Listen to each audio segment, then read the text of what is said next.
بسم اللہ الرحمن الرحیم نحمده ونصلي ونسلم على رسوله الكريم اما بعد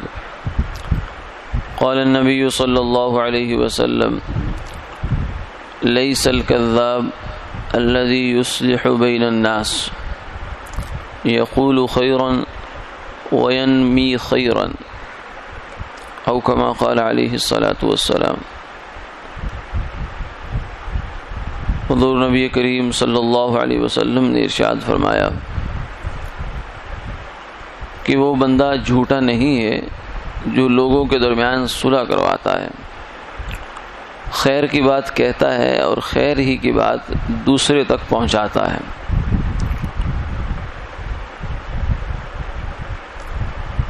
جھوٹ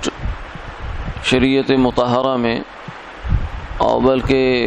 انسانی اخلاقیات میں اتنی بری چیز ہے کہ جو آدمی اس کام میں ملوث ہو اس کو بہت ہی بری نگاہ سے دیکھا گیا۔ سرکار دو عالم صلی اللہ علیہ وسلم نے فرمایا کہ جب آدمی جھوٹ بولتا ہے تو اس کے منہ سے ایک بدبو پیدا ہوتی ہے، اتنی تعفن اور اتنی گند اور سڑان والی بو ہوتی ہے کہ جو فرشتے رحمت کے اس کے پاس ہوتے ہیں وہ 1 میل دور چلے جاتے ہیں، یعنی اتنا اس کی بدبو کا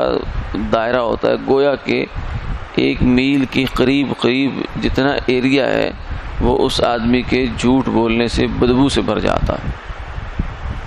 اتنا بڑا گناہ ہے۔ دوسری جانب 2 مسلمانوں کی آپس میں رنجش، ان کے تعلقات کی خرابی، ان کا آپس میں ایک دوسرے کے لیے دل میں میل ہونا اور ایک دوسرے کے لیے دل کا صاف نہ ہونا، یہ بھی ایک خرابی ہے اور یہ بھی بہت بڑی خرابی ہے۔ فرمایا ایاکم و افساد ذات البین، کہ تم لوگ آپس کے معاملات کے بگاڑ سے بچا کرو۔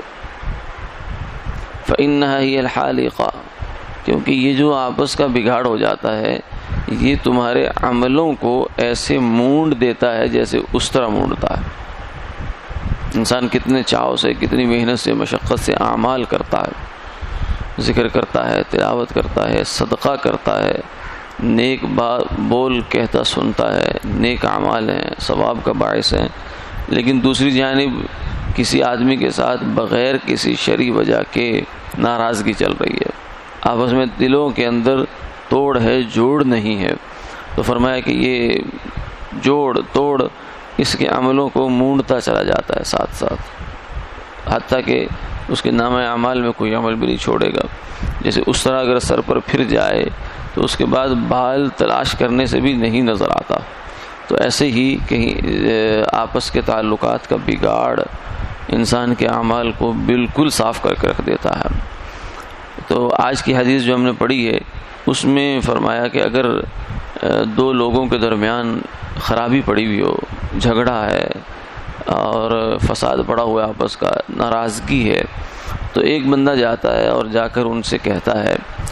کہ صلح کروانے کے لیے چلتا ہے، اور صلح کروانے کے لیے دونوں کے دلوں کو نرم کرتا ہے، کیونکہ دونوں طرف شیطان نے اپنا قبضہ جما رکھا ہوتا ہے، وہ اس کے خلاف اس کو اکسا رہا ہے، وہ اس کے خلاف اس کو اکسا رہا ہے۔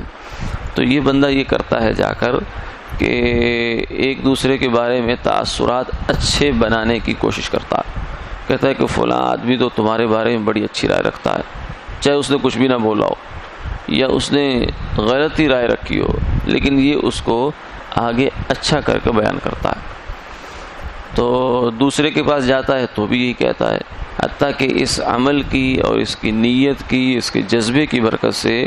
اللہ تعالیٰ دونوں کے دلوں کو نرم فرما دیتے ہیں، حتیٰ کہ ان کی صلح ہو جاتی ہے۔ تو یہ بندہ فرمایا کہ اس میں ہو سکتا ہے اس کارروائی کے دوران اس کو کچھ خلاف واقعہ بات کرنی پڑے، یعنی اس نے ایک فریق نے وہ بات نہیں کہی جو اس نے دوسرے تک منتقل کر دی، تو یہ بظاہر تو جھوٹ ہے، تو لیکن فرمایا کہ ایسے موقع پر اور دو آدمیوں کے درمیان صلح کروانے کے لیے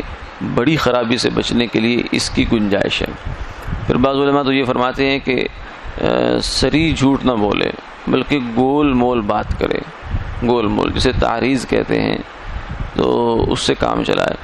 اور بعض علماء کہتے ہیں کہ اگر مجبوری ہو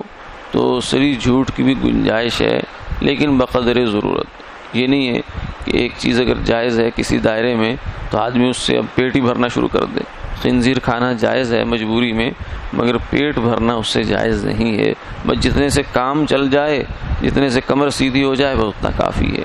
تو ایسے موقع پر آپس کی صلح کے لیے اس میں دو مسلمان بھی ہو سکتے ہیں، دو جو ہے بیویاں بھی ہو سکتی ہیں، اور خود ایک بیوی اور میاں کا آپس کے تعلقات اور معاملات بھی ہو سکتے ہیں۔ اس میں بھی کوئی ایسی بات کہنا جس سے دوسرے کی دل جوئی ہو جائے، اور اس میں اگر تھوڑا بہت خلاف واقعہ بھی بات ہو جائے تو امید ہے اللہ تعالیٰ اس کو معاف فرما دیں گے۔ اللہ تعالیٰ عمل کی توفیق عطا فرمائے۔ اللہ